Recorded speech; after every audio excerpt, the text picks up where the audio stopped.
ഓ, എന്ത് ശാന്തസുന്ദരമായ നാട്. ഓ, എന്തൊരു തണുപ്പ്. ഇവിടുത്തെ ശുദ്ധവായു ഞാനൊന്ന് വലിച്ചു കേട്ടട്ടെ. ചേട്ടാ, സംശയിക്കണ്ട, എനിക്ക് തെറ്റിയില്ല. കറുത്ത ഷർട്ട് വാ. സോറി കേട്ടോ, ഞാൻ കാറാ വന്നെന്നാ ഓർത്തെ. കാറിനേക്കാളും വൈബ് ജീപ്പല്ലേ. ഈ കുഞ്ഞമ്മയുടെ വീട്ടിലേക്കുള്ള വഴിയൊക്കെ നല്ല രസമല്ലേ? പിന്നെ സൂപ്പർ അല്ലേ.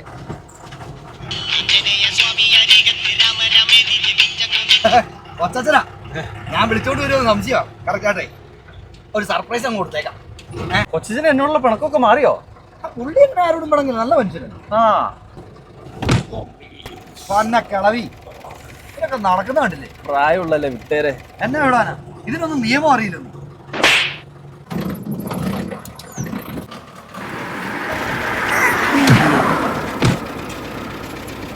കേട്ടടാ, എന്റെ നെഞ്ചത്തോട് കേറ്റിക്കൊണ്ട് പോന്നീ. ഇവനൊക്കെ ആരാ ലൈസൻസ് കൊടുത്തത് അറിയത്തില്ല. മാറും അങ്ങോട്ട്. അയ്യോ, ഹെൽമെറ്റ് വെക്കാതെ ഇവരൊക്കെ പോണുണ്ടോ? ഇവരൊക്കെ വീട്ടിൽ ചോദിക്കാനും പറയാനും ആരുമില്ല. നമ്മളൊക്കെ പിന്നെ അന്തസ്സുള്ള കുടുംബത്തിലായതുകൊണ്ട്.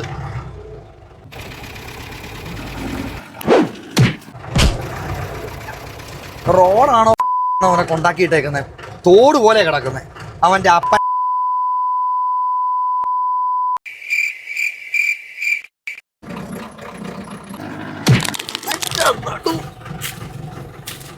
കണ്ടോ കണ്ടോ, ഇൻഡിക്കേറ്റർ അവനൊക്കെ തിരിക്കുന്നത് കണ്ടോ? ഞാനായോണ്ട് ഈ ഒന്നും കൊല്ലുന്നില്ല.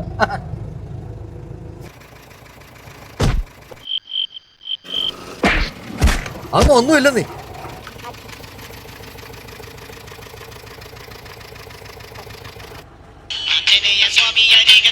ഒറ്റത്തിനാ നമ്മൾ ഈ കോൾ ചെയ്തുകൊണ്ട് വണ്ടി പിടിക്കാൻ പാടില്ല.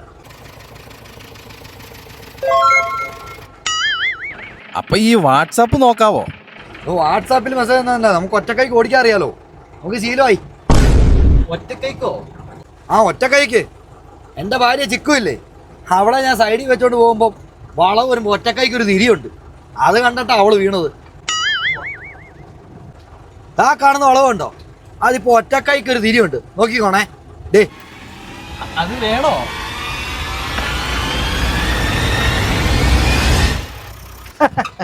എങ്ങനെ ഉണ്ടായിരുന്നു?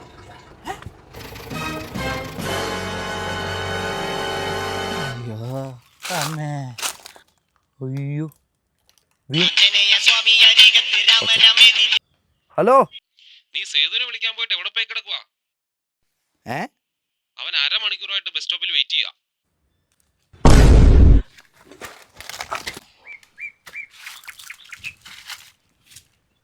സേതു എന്നല്ലേ പേര്? ദീപേഷ്. ദീപേഷ്